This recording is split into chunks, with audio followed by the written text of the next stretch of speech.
কিন্তু আপনি নতুন কাজ করছেন নেকির আশা নেই, কেন ধর্মের নামে নতুন কাজ করে? তাতে তো আপনার একটা পয়সা আর কোনো লাভ নেই। আর যদি সেটাকে আপনি ইনকাম সোর্স বানান, তাহলে আজকাল বর্তমান হচ্ছে সেটা ধর্ম ব্যবসা। যেমন বিভিন্ন বেদাতগুলো আজকাল ধর্ম ব্যবসায় পরিণত হয়েছে। মাজার হচ্ছে ধর্ম ব্যবসা, পীর মুরিদি হচ্ছে ধর্ম ব্যবসা, মিলাদ হচ্ছে ধর্ম ব্যবসা, কোরআন খানি বক্সানো হচ্ছে ধর্ম ব্যবসা, আর দুয়ার পার্টি করা হচ্ছে ধর্ম ব্যবসা। এইসব ধর্ম ব্যবসায় পরিণত হয়েছে। তারা তো তাদের সম্পর্কেও সতর্ক সাবধান করেছেন আল্লাহ রাব্বুল আলামিন কোরআনে কারীমে সূরা তাওবাতে, ইন্না কাসীরা মিনাল আহবারি ওয়ার রুহবানি লা ইয়াকুলুনা আমওয়ালান নাস বিল বাতিল ওয়া ইয়াসুদ্দুনা আন সাবিলিল্লাহ। আল্লাহু আকবার। ইন্না কাসীরা মিনাল আহবার ওয়ার রুহবান, তারা জনগণ না, তারা সমাজের অশিক্ষিত লোক না, মূর্খ জাহেল নয়। কাসীরা মিনাল আহবার, অনেক ধর্মগুরু তারা, আলেমদের লিবাস পোশাক পরিধান করে থাকবে, বেশভূষাই থাকবে।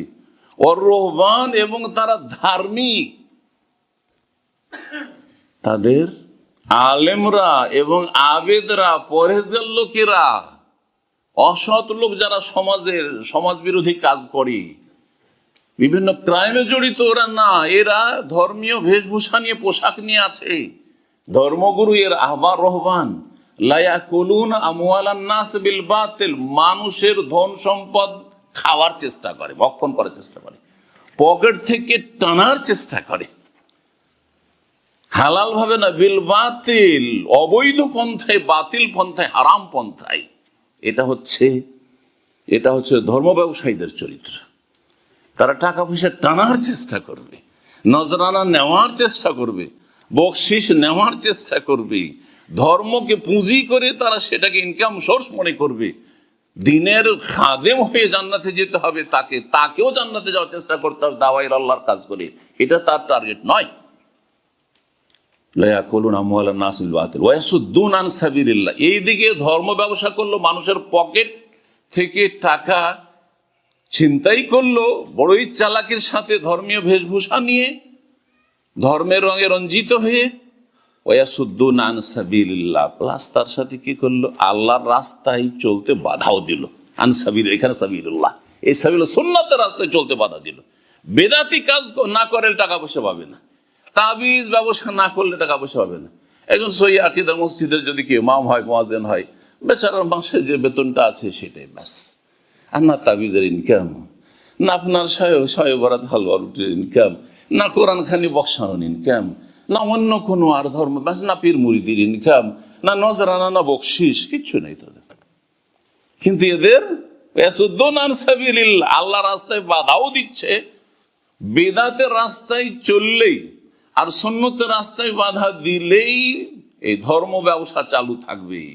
এই জন্যই হচ্ছে কোরআন সুন্নাহর দাওয়াতের সাথে শত্রুতা। না হলে তাদের সাথে তো পয়সার কোনো দ্বন্দ্ব নেই, তাদের সাথে পারিবারিক কোনো ঝামেলা নেই, তাদের সাথে খারাপ কোনো আচরণ করা হয়নি, তাদেরকে ভালোভাবেই দাওয়াত দেওয়া হচ্ছে। জি, কঠোর শাস্তি এদের জন্য রয়েছে, কঠোর শাস্তি রয়েছে আল্লাহ রাব্বুল আলামিনের কাছে। এরা যা আল্লাহ বয়ান করা ফরজ করেছেন, লা তুবাইয়িনুন্নাহু লিন-নাস, মানুষের সামনে অবশ্যই খুলে খুলে বয়ান করে দিবে হক কথা, কাউকে ভয় করবে না আল্লাহ ছাড়া। ওয়ালা তাকতুমুনাহু, গোপন করবে না, লুকিয়ে রাখবে না। ফানাবাযুহু ওয়ারা যুহুরিহিম, কিন্তু এই কথা, আল্লাহর এই কথাকে ছুঁড়ে ফেলেছিল পেছন দিকে, উপেক্ষা করেছিল। ওয়াশতারাউ বিহি সামানান কালিলা, আর সামান্য দুনিয়ার কিছু ধর্ম ব্যবসা করেছিল এই দিয়ে। খাবিসা মা ইশতারুন, এই যে ধর্ম ব্যবসা করেছে, কত না জঘন্য ধর্ম ব্যবসা আল্লাহ বলছেন। সুবহানাল্লাহ। কোরআনে কারীমে তাদের চিত্র তুলে ধরা হয়েছে, তাদের চরিত্র তুলে ধরা হয়েছে, তাদের আচরণ, বদাচরণ তুলে ধরা হয়েছে।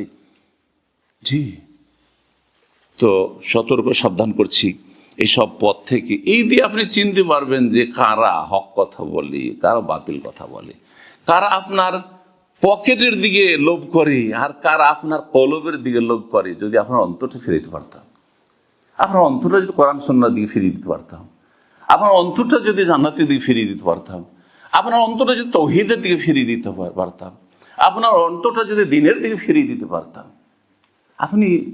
আপনাকে আল্লাহ এতটা বিবেক দিয়েছে, এই দিয়ে আপনি বিবেচনা করবেন। আপনি সবাইকে একরকম মনে করবেন না আপনি, আর আপনি আবেগী হয়ে আপনি কোনো কিছু বা সিদ্ধান্ত নেবেন না। আপনি আবেগী হয়ে যদি ডিসাইড করেন তো আপনি কখন আপনি সঠিক সিদ্ধান্তে পৌঁছতে পারবেন না।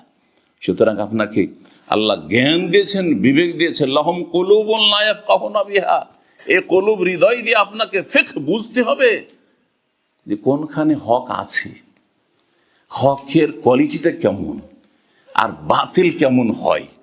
দুনিয়ার ক্ষেত্রে তো আপনি প্রতারণার শিকার হন না, দুনিয়ার ক্ষেত্রে বড়ই চালাক চতুর আপনি, যথেষ্ট বুঝছেন আপনি আপনার ব্যবসা বাণিজ্য, কি করে আমাকে আগে বাড়তে হবে, কি করে আমাকে সুখী হইতে হবে, কি করে আমাকে বড় পয়সাওয়ালা হইতে হবে, সব বুঝতে পারছেন।